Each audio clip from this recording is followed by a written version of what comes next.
Hi, I'm Ella from Bads and Fans, and I'm here with Albert Blank. Would you like to introduce yourself? Hello, I am, as Ella says, I am Albert Blank. So, when did you start, becoming a performer? Oh, that's a good question. Quite recently, I feel like. So music's always been around, as it is for so many people, but I feel like I've only been properly being like a performer in like the last 4 or 5 months. So I've done a little bit of playing in bands. I've done a lot of sitting at home trying to write songs, not very successfully.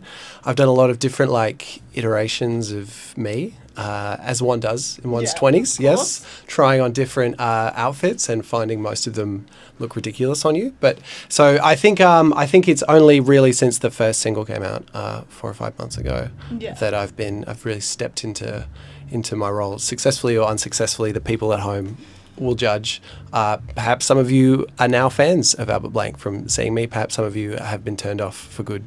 But we'll find out. Yeah, so that's to answer your question, the original question, not very long at all. Yeah. And also my next gig is the first one with a band, and I feel like that'll be a whole different ball game. It'll be a whole different vibe. Whole different me. Anyway, yeah, there we go. Next question. Let's go. What artists musically inspire you? Oh God. God, there's so much I could say. Jesus, I'll try and give a slightly shorter answer. How should I think about this? Okay, well, one thing I would say is back in the day, it used to be, when I was quite young, it used to be very normal to hate genres. I get that. To be like, I don't like this kind of thing. Now, I think that's kind of a little bit uncool to say I don't like X kind of music.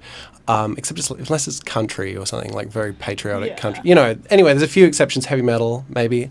So I used to be someone who was very snobby and liked all the really classic bands when I was like 11, 12. So like Radiohead, the Rolling Stones, the Beatles, Bob Dylan.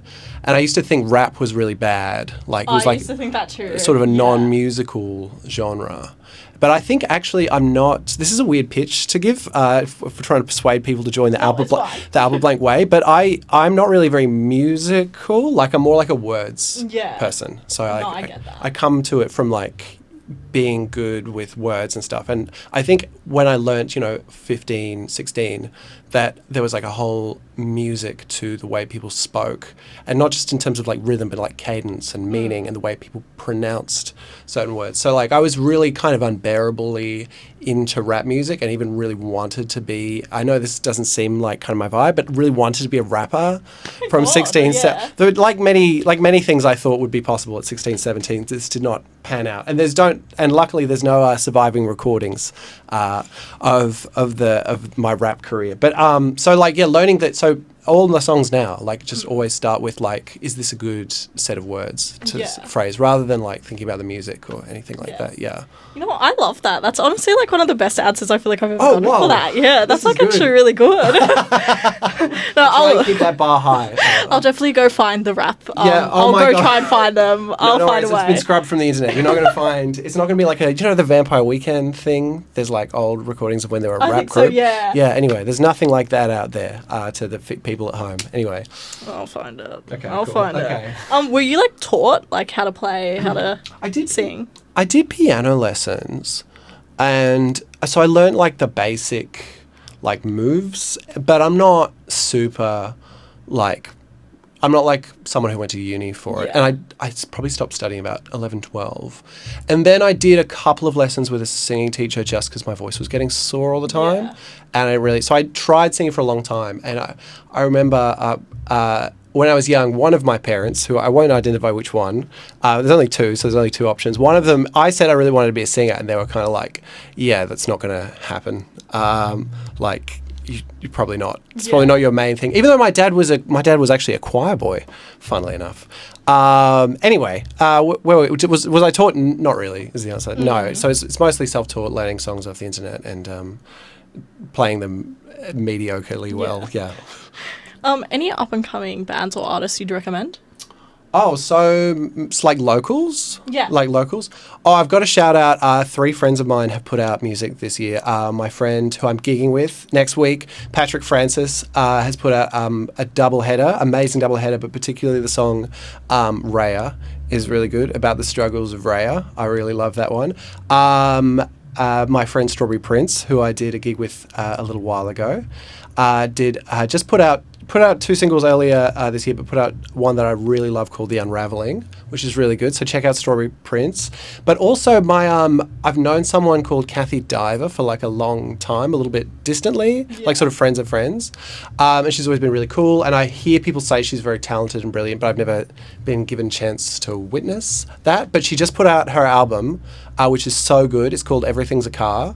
It goes really hard. The last song on it, Looking at Konani, is amazing. She's such a good, like, I wish I had the music as innately as she does. Like, she's just, everything is so natural and good. So no, I would shout out those 3. Yeah, they're all awesome. I think Kathy's really on the upswing too. So yeah. So I'm trying to get a bit of that good connection with Kathy. So trying to build that relationship. Yeah, you got to keep the friendships with them. Absolutely, I totally get it. Me and Kathy, we're like this. They're like this. Yeah. How do you balance time like with music and other commitments in life? How do you do that? Because you've got a lot of plate spinning. That's actually a great question. What do you do?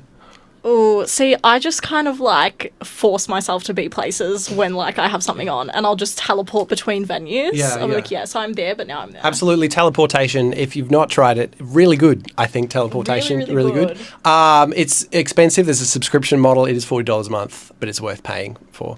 I think pre-committing is really good. If you want to get good at something, you should give yourself a bunch of deadlines that you have to. So like a gig is an obvious one. Having to go into the studio. So things that you have to commit to is a good way of doing it. And then you just find the time. You find it somewhere, and then that's the time. It just works out itself. Yeah, it really does. Or sometimes it doesn't, and the gig goes very badly. But that's all right. But that's okay. That's also okay. Because you get stronger. What doesn't kill you? You might have heard this expression. What doesn't kill you actually makes you better at music. There you go. You have one song out so far called It's a Bad Connection. What's the story behind that? There's a lot of different ways to... so there's like a voice note of me singing it, and I think I was just very unhappy. Is everyone's gone through that themselves? I was unhappy. So I had the first lines of the song, which are about the collapse of society compared to feeling a bit sad that someone hasn't messaged you back. Yeah. So I thought that was a kind of funny idea. Yeah. And I was thinking about how back in the day in a Shakespeare play, if someone didn't like you, usually what you would do quite often is eat poison and stab yourself. And I thought, wow, that actually I can sort of get behind, like not to encourage it, but at the time I thought that's right. That's what you would do. So I thought that was kind of funny, interesting. And then I just liked that. It's really funny I was when you got to promote stuff, you sometimes have to Google yourself to find like the link. Yeah. And I Googled "It's a Bad Connection" to look for the video or something. And Google AI came up with like an explanation of the song. It was like "It's a bad connection" isn't like a well-known phrase, but it could mean a problem with connecting to the internet or connecting with another person. So I guess it was like those two ideas crossing. And then, so what was the question? what was the story? What's the story? And then just like you play it as loud as you can and you shout along as much as possible. And then sometimes things work out. I have a lot of songs that have started that way but have not crossed the finish line. So yeah, it's super short. There's a video. It's super fun.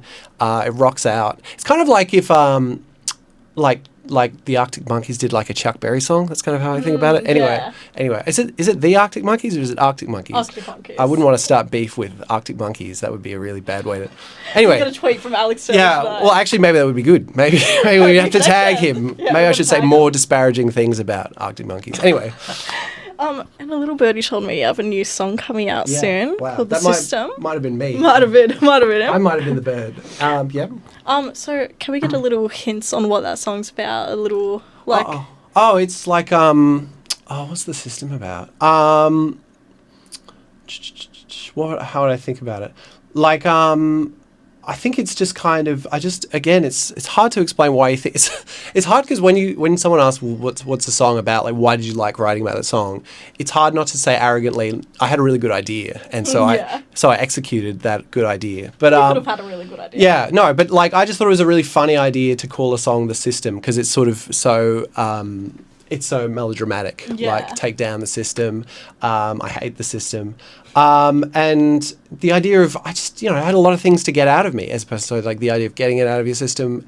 And then I just thought it was funny to write a song about being about like releasing, about like catharsis, about getting it out of yourself, but not specifying what it was. So it's a mystery song, if you will. It's like a detective. This is too pretentious. It's not. It's just like a rock and grungy song. Get around it. Get on it. Get around it. Video coming. It's got some heavy guitars. It's got some great playing. I don't play any of the instruments on the song, so I can say that. Yeah, it's got some amazing musicians on it. No, it's really great though. Oh, thank you you. guys got to Awesome. be prepared for it Fantastic, because it's yeah. amazing. You look taller than me. I'm I noticing. do. That's fine. Which is fine. It's okay, guys. It's the camera angle probably. I'm Which- not that which- tall. it's okay. Unfortunately, This is okay. it's fine.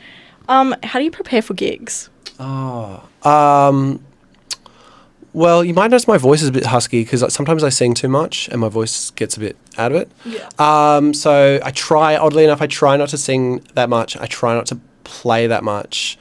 It's hard getting ready for a gig because you've got to plug everything in at the venue, then you've got to talk to the sound person, then you've got to check everything's okay, and then all your friends are there, and you don't really want to talk to anyone because you're like really anxious. You're like, please, just not now. Like, get away from me. Yeah, so sometimes if there's one thing I would recommend to anyone, it would be to find a secondary location on Google Maps, the Google Maps app, and go to a park or something for like an hour. And I did that one gig and it really helped, just like being literally in silence for like a long time. Yeah.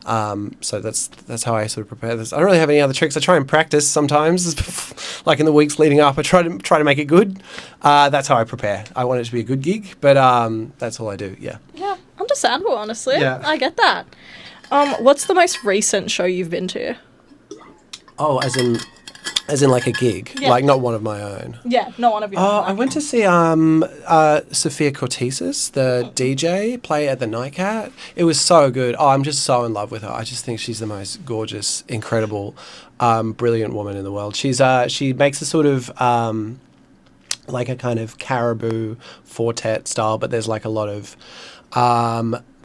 like queer references and stuff in it, and there's a lot of like old soul sounds, but it's also very like new and Berlin and heavy techno. So she was just playing like a set at the Nightcat. It was amazing, and she jumped into the audience, and I got a little cuddle with her, and she was so tiny. It was really sweet. It was like the most fun I've had my whole life. Yeah. I love that, honestly. Yeah, love that. If you could open for anyone, dead or alive, who would it be? Maybe it would be Sophia. Maybe that would be you next go. level. Even though we don't quite have like a musical crossover, like we're not. It's okay, it can work. Right. If she said if that would be like the person in the world I would be most excited. Yeah, she's so cool. Maybe I should hit her up. Maybe Hit her up hit after this. That's hit your her up. sign. She has an Instagram. Have you seen this new thing that Instagram does called like channels, where you can be in like a group chat? Oh, with- yeah, like a group chat little thing. Yeah. Yeah, and then she posts like really strange voice memos and stuff.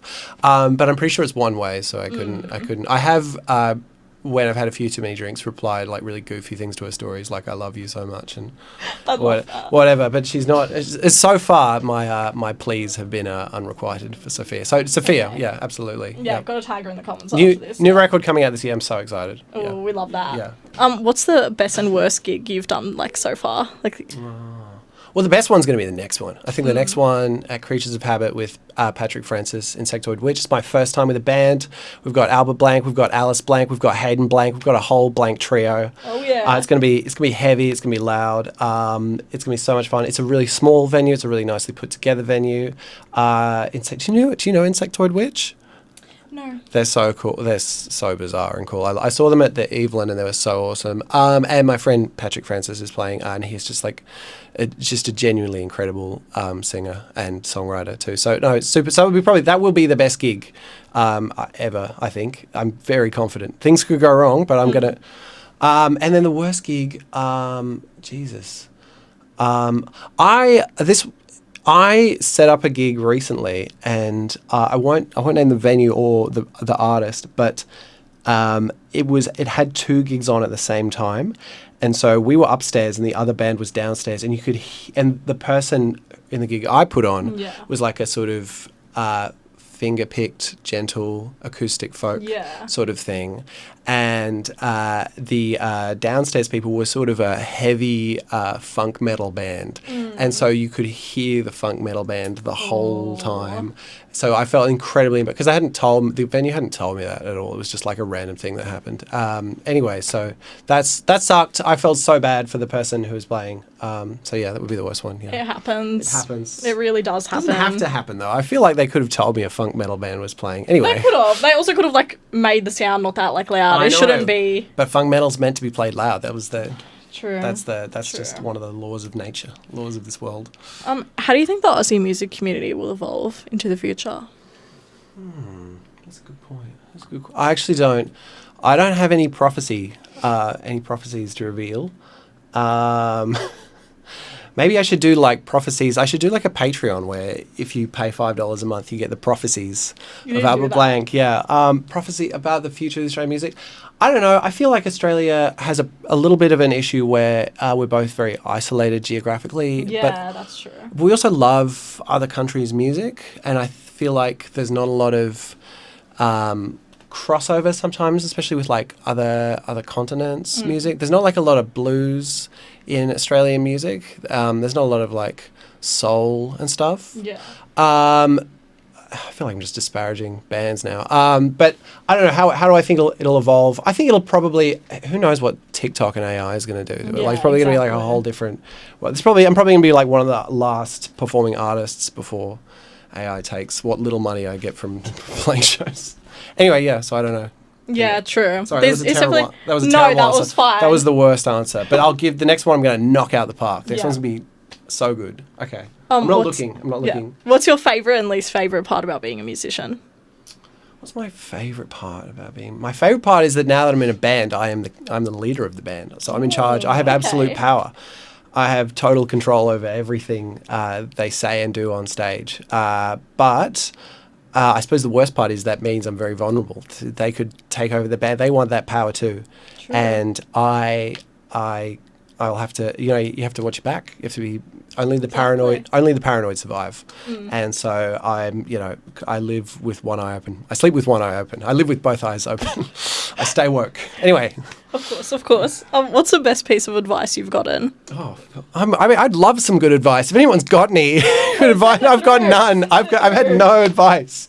Apart from that person who told me not to sing, which was bad. That was bad advice. Now that I think about it, what's the best piece of? I think just do it. I think just do it is the best Yeah. advice. Don't worry. Just fail. Just be really bad at it. Who cares?